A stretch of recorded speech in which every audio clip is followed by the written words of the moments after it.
প্রচণ্ড এই গরমে সবাই তিক্ত। এই প্রচণ্ড গরমে একটি আরামদায়ক ভ্রমণের উদ্দেশ্যেই সবাই বেছে নেয় এসি বাসকে। ঢাকা, রাজশাহী, চাপাই রুটে বর্তমানে হানিফ এন্টারপ্রাইজ, দেশ ট্রাভেলস, ন্যাশনাল ট্রাভেলস এবং ব্রাভিন ট্রাভেলসের মতো বড় কোম্পানি এসি বাস সার্ভিস পরিচালনা করলেও এই রুটে প্রথম এসি বাস যুক্ত করলো চাপাই এক্সপ্রেস। গরমের তিক্ততা থেকে রক্ষা করে যাত্রীদেরকে একটি আরামদায়ক সার্ভিস প্রদান করার উদ্দেশ্যেই চাপাই এক্সপ্রেসের বহরে কুরবানি ঈদের পূর্বে যুক্ত হলো 1 ইউনিট এসি বাস। চাপাই এক্সপ্রেসের এই বাসটি চাপাই নবাবগঞ্জ থেকে প্রতিদিন সকাল 10টায়, রাজশাহী থেকে বেলা 11টা 15 মিনিট এবং নাটোর থেকে দুপুর 12টা 30 মিনিটে রওনা করে ঢাকার উদ্দেশ্যে, এবং অপর প্রান্ত অর্থাৎ ঢাকার কল্যাণপুর থেকে রাত 11টা 15 মিনিটে ছেড়ে যায় রাজশাহী চাপাইয়ের উদ্দেশ্যে।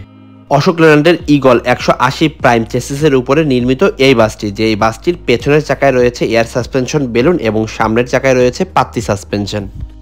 এই বাসের ইঞ্জিনগুলো টার্বোচার্জ ইন্টারকুলার হয়ে থাকে। এছাড়াও এই বাসগুলোতে 180 হর্স পাওয়ারের পাশাপাশি 2400 আরপিএম এবং 5660 সিসির হয়ে থাকে এই বাসের ইঞ্জিনগুলো। এই বাসগুলো লম্বায় সাধারণত 11 মিটার এবং চওড়ায় 2.59 মিটারের মতো চওড়া হয়ে থাকে। ব্রেকিং সিস্টেমের কথা বলতে গেলে ড্রাম ব্রেকের পাশাপাশি স্প্রিং টাইপ, পার্কিং ব্রেক এবং বাটারফ্লাই টাইপের এক্সজস্ট ব্রেকেরও সুব্যবস্থা রাখা হয়েছে এই বাসগুলোতে। এই বাসের চেসিসগুলো অনেকটা রিজনেবল প্রাইসে পাওয়া যাওয়ার কারণে মালিক পক্ষের কাছে নন এসি এবং এসি বাসের চেসিস হিসেবে অনেকটাই গ্রহণযোগ্য এই অশোক লেল্যান্ডের চেসিসগুলো।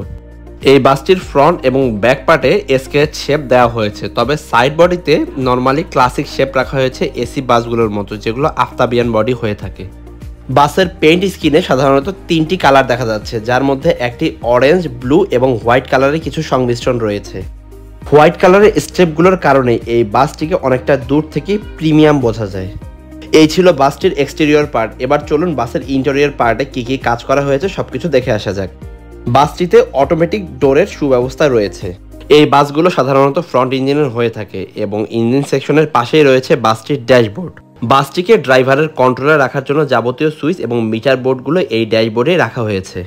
এই বাসটি অনেকটি সাজানো গোছানো ছিল বাসের ড্যাশবোর্ডটি, এবং ড্যাশবোর্ডের পাশেই রাখা হয়েছে ছোট্ট একটি মনিটর, যার মাধ্যমে বাসের পেছনে লাগা ক্যামেরা দেখা সম্ভব, এবং একটি মাউথ স্পিকারের সুব্যবস্থা রাখা হয়েছে সুপারভাইজারের বিভিন্ন অ্যানাউন্সমেন্টের জন্য। বাই দ্য ওয়ে, এই বাসের শুরু থেকে শেষ পর্যন্ত সম্পূর্ণ বাসটিতে ব্রাউন কালারের একটা ভাইব রাখা হয়েছে। দরজা দিয়ে ওঠার পরেই সুপারভাইজারের জন্য রাখা একটি ছোট্ট আসনের ব্যবস্থা রয়েছে এখানে। ইকোনমি ক্লাস 2:2 ফরমেশনে এই বাসের সিটগুলো বসানো রয়েছে। 9টি সারিতে রেয়ার রোতে 4টি সিট অ্যাপ্লাই করে সর্বমোট 36টি আসনের সুব্যবস্থা রয়েছে এই বাসটিতে। 36 সিটের বাস হয়, প্রত্যেকটি সিটের সাথে প্রচুর পরিমাণ লেগ স্পেসের সুব্যবস্থা রয়েছে, তবে এই বাসের সিটগুলোর কোনোটির সাথে লেগ রেস্টের সুব্যবস্থা নেই। এই বাসের সিটগুলো দেখতে যতটা প্রিমিয়াম, সিটগুলোতে বসেও ঠিক ততটাই প্রিমিয়ামনেস ফিল করা সম্ভব। সিটগুলোর মধ্যবর্তী অংশে বেশ ভালোই জায়গা রাখা হয়েছে, একজন যাত্রী খুব সহজে বাসের শুরু থেকে পেছন পর্যন্ত চলাফেরা করতে পারবেন।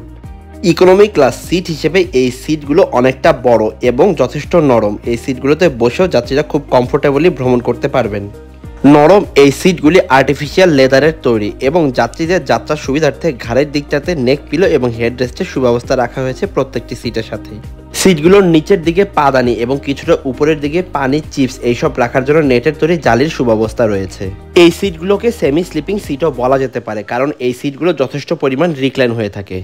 জানালার পাশে যেসব যাত্রী বসবেন তাদের ঠিক মাথার উপরের দিকে রয়েছে এসি কন্ট্রোলের জন্য কাস্টমাইজ এসির ভেন্ট এবং রিডিং লাইটের সুব্যবস্থা। এছাড়াও একটি করে স্পিকারেরও সুব্যবস্থা রাখা হয়েছে এই জায়গাতে।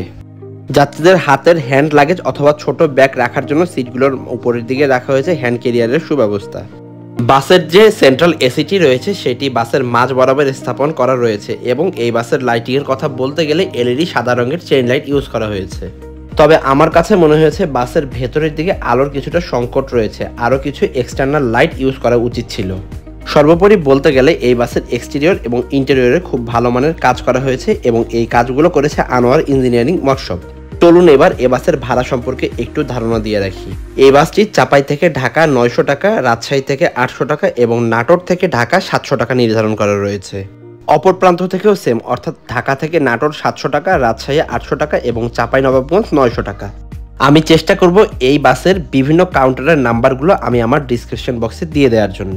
আজ আর কথা বাড়াচ্ছি না, আজ এখানেই শেষ করছি। বাস এবং ভ্রমণ রিলেটেড যে কোনো ইনফরমেশনের জন্য আমার এই চ্যানেলটিকে সাবস্ক্রাইব করে বেল বাটনে প্রেস করে পাশে রাখার অনুরোধ রইল।